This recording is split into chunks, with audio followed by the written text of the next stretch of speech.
Hello, and welcome to our presentation for Social Work 505 on our agency play with Cheyenne Mundell, Heidi Decker, and Misty Parker. In the midst of the opioid epidemic, this clinic is settled in a rural town with a lack of resources. The clinic dispenses Suboxone to clients that have an addiction to opiates. Come on inside with us and let us introduce you to the opioid clinic. At the Opioid Clinic, we work to enhance the quality of life in our community by providing education and intervention services. We believe that practice of the parallel process will encourage the community to work together to support vulnerable populations.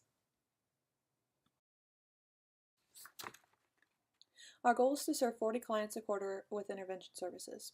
We strive to provide at least 3 in-services per quarter on opiate addiction to the members of the community, and we aim to engage in at least 1 legislative advocacy program a year. These efforts are to increase the quality of life in our community and increase intervention and educational services to our community. Our mission statement is to provide our community with quality chemical dependency services through education, intervention, and advocacy. Our guiding values at the Opiate Clinic are public education about opiate addiction, helping people and families affected by addiction, advocacy, and respect for people. We will achieve these by engaging in education and community engagement, legislative initiatives, and treating our stakeholders with respect, empathy, professionalism, and genuineness. The organizational structure of the clinic could be described as a collaborative structure that is supportive of the input of the individual employee. The employees feel motivated to innovate, change, and meet the goals within their agency and strive for the well-being of their clients. The practitioners feel empowered by the structure of the organization to develop and test new ideas. Due to the existing stressors of being a provider in a rural area, as well as needing to fit in a tight-knit community, the agency allows for a more relaxed work environment.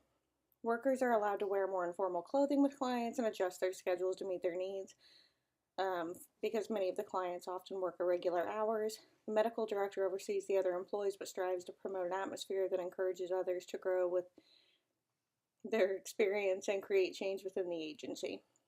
Although the various members of the agency have differing personalities, they seem connected by common goals, a similar sense of humor, and underlying need to maintain a positive office morale.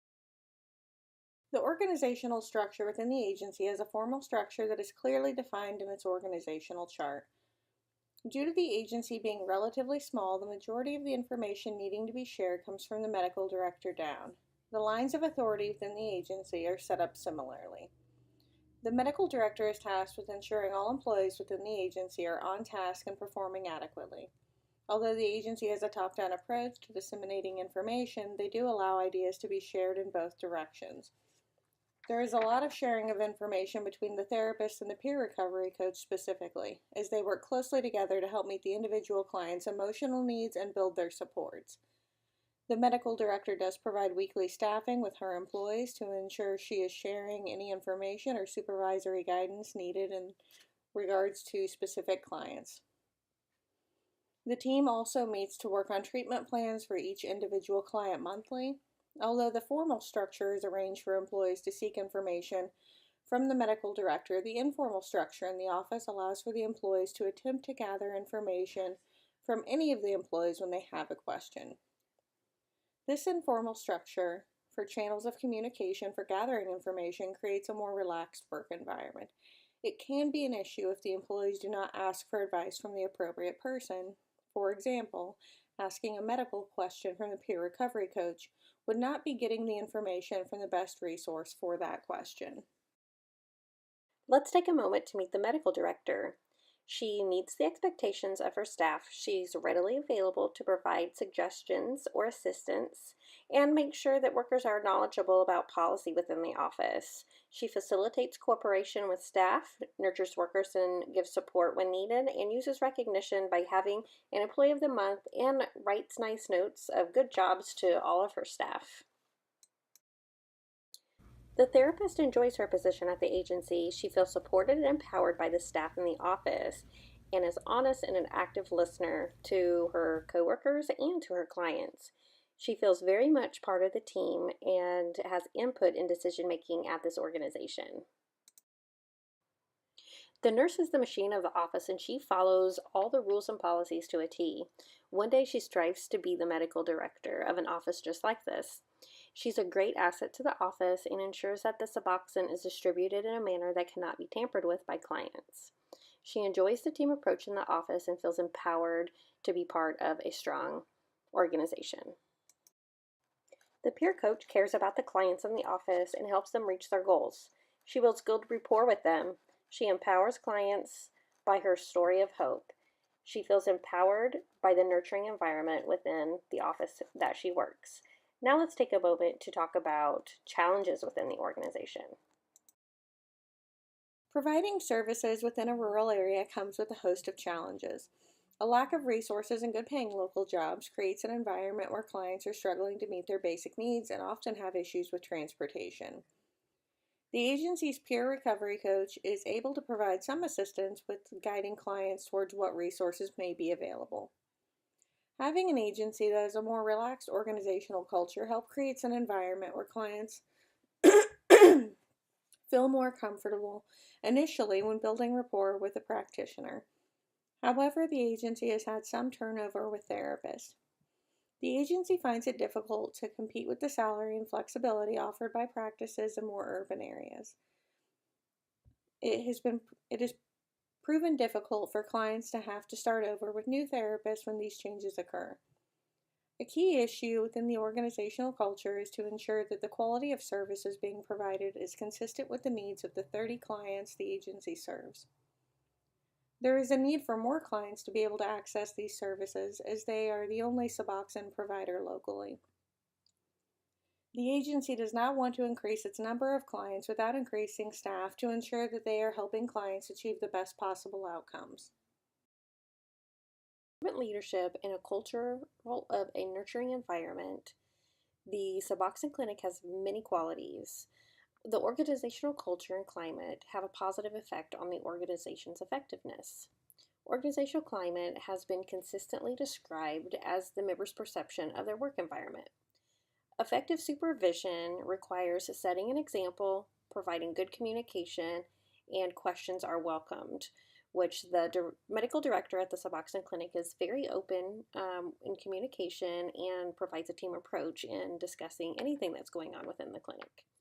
Members of the organization have a voice in decision making and feel empowered by the culture and of the caring and learning environment within the organization. Ensuring members are following the mission, vision, and values of the organization are very important from the top down and in implementing services to the clients. And also avoiding the 7 sins of service: apathy, the brush off, coldness, condescendism, roboticism, rule book, and the runaround. It is very important within the Suboxone Clinic that everyone is providing a strengths-based approach in interacting with clients. The clinic utilizes unit staffing, which occurs weekly, much like the quality circles. The group meets regularly at the same time every week, so it is already planned in their schedule. And there's an agenda that if anyone has any issues or problems to talk about, those are identified.